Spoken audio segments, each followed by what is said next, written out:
Hey guys, welcome back to my channel. It's Noelle and it's been a hot minute since I have actually put out a video. So I want to apologize. It's been over a month since I've released a new video. Life happened and I just didn't have any time to sit down and record or had the motivation to sit down and record. But I will fill you in of some of the things that we have done. I am going to try to be more consistent with uploading a video as well.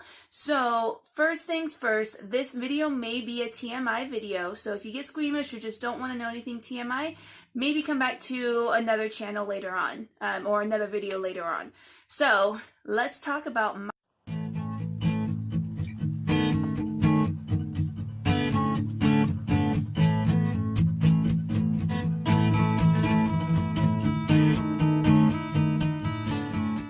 sperm analysis results. We finally got it back. We finally did it. So I will tell you what the results were and what we've actually been doing differently to help conceive baby number one. So let's get started. Now, I have two letters. So I have the letter from the sperm doctor to my OB/GYN, and then I also have his results itself. So what I'm going to do is go over the results. I will be looking down because I cannot remember it on top of my head. So I will give you kind of the normal range of what they have on here. Some of it does not have a normal range, and I'll just tell you what the values were. And then we can go from there. And then what the sperm analysis doctor sent to my doctor. So if you haven't done a sperm analysis test before, you or your husband's done one, no. If you're a guy and you're watching this, you've done one, or if you're a girl and your husband has done one, okay? Mouthful there. But, so they look at like the volume, they look at how quickly it moves, it looks at the shape of the sperm, and the consistency of the semen itself and the sperm sample. So I'll go through all of that. Some of the words is a little bit big, so I will explain kind of what they mean as well. So first things first, they did the volume. Now, a normal range for a healthy specimen is 2.0 through 5.5. My husband's actually came back as 3, so he was in the normal range there.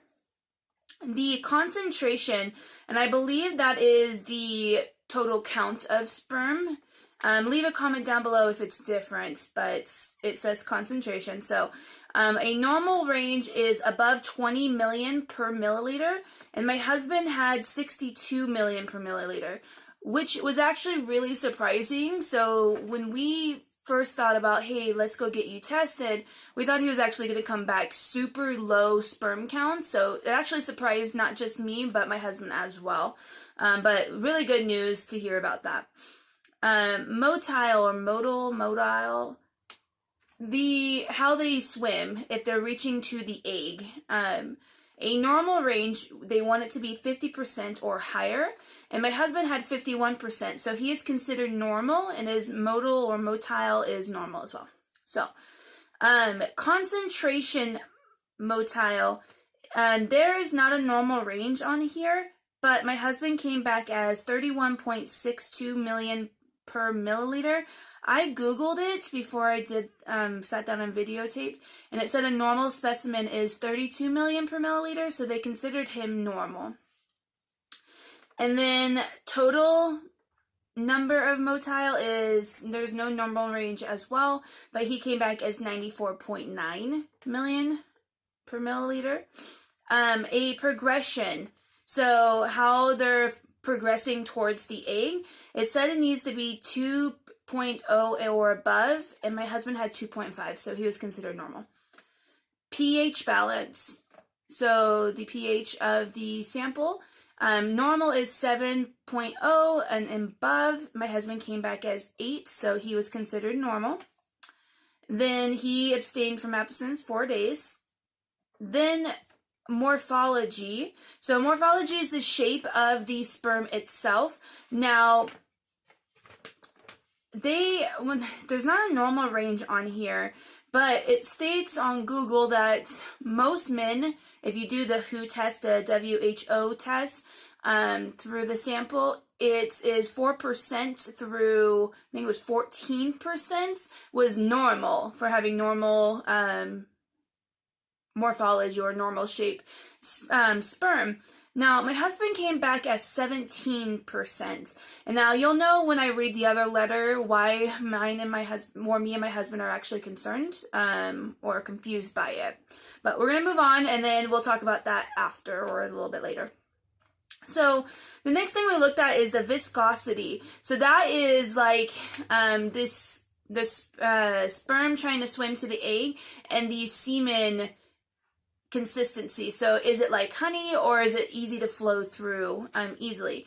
Now the range is 2 or lower, it says, and it came back as 1 divided. Now I've asked around about what divided mean. They didn't really give me an example. I was told it was below 1.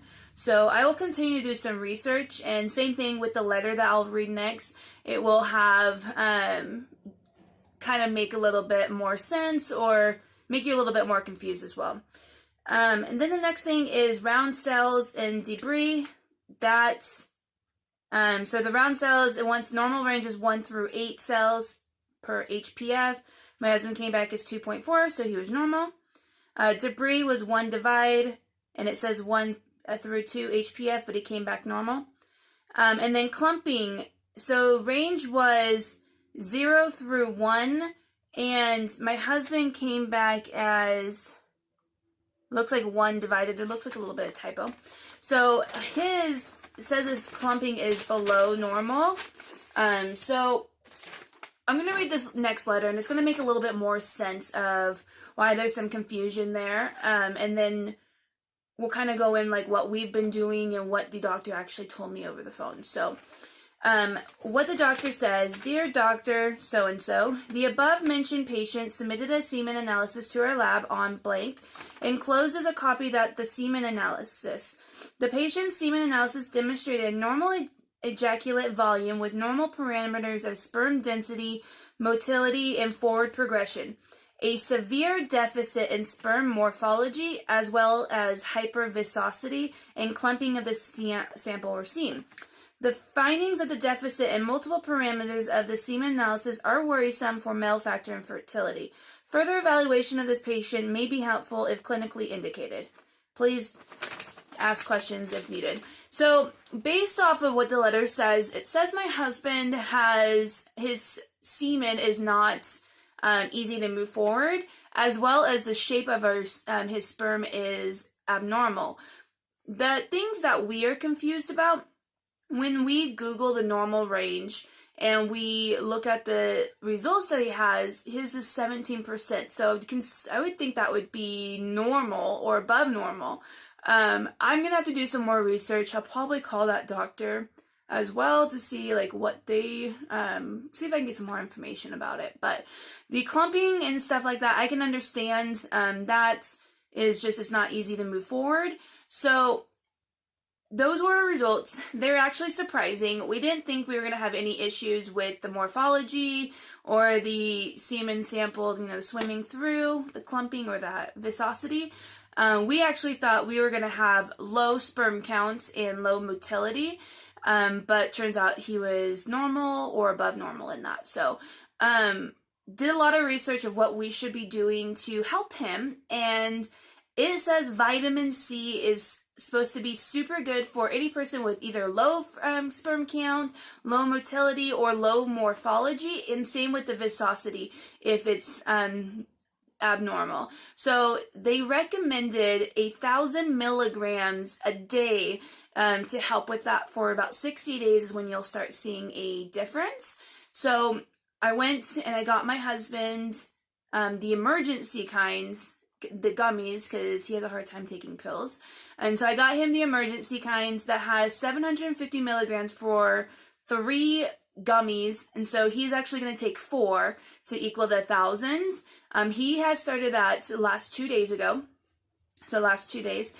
And I also got him 2 other vitamins as well. So I got him a multivitamin for men. and he will be taking one of those a day. And then he also has, it's called L-arginine, or I can't pronounce it. I stumble with this a lot, but it's the L-arginine that's supposed to help with the same thing with morphology and the way it swims. And he is going to be taking that every day. Now, my husband, if you know anything about my husband, or if you're family that's watching this, you know how my husband cannot take vitamins. He chokes a lot. I don't know if it's because he doesn't eat anything before, or he just has a small esophagus, but it's every time he tries to take a vitamin, it's literally, I'm like having to give him the Heimlich. So, he's been having a hard time taking those. So what I thought about doing is taking him, because we have the little capsules, gel capsules, and what I would, well, like the casing of the, what the gel capsules go over, but, I have a bunch of those, and so I thought about crushing up the pill and putting it in the gel capsule, and then when it's time for dinner, putting in like his drink or something, like his Sprite, and so he doesn't taste it, so he can get the vitamins there. He says not to, because he says something about the casing ruins it. I'm going to do some research, see if it is possible for him to do that. But those are the things that we have been doing for his sperm analysis.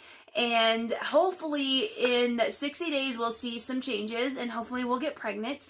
But it does show some of the things that's been harder for us to have kids was because my husband also has male infertility, as well as, you guys know, I have PCOS, and we have been trying to conceive almost 2 years and have not been successful. So hopefully with this news and getting him on those vitamins, we'll have some good results. So I will be posting videos now. I've been doing a lot of things differently for fertility, so I'll be making some more videos based off of, I'm going to an appointment and some of the things I'm doing. So stay tuned. I will be posting those as soon as I can. Alright guys, I want to thank you guys so much for coming back to my channel, and I'm excited to see you guys next. I will see you guys later.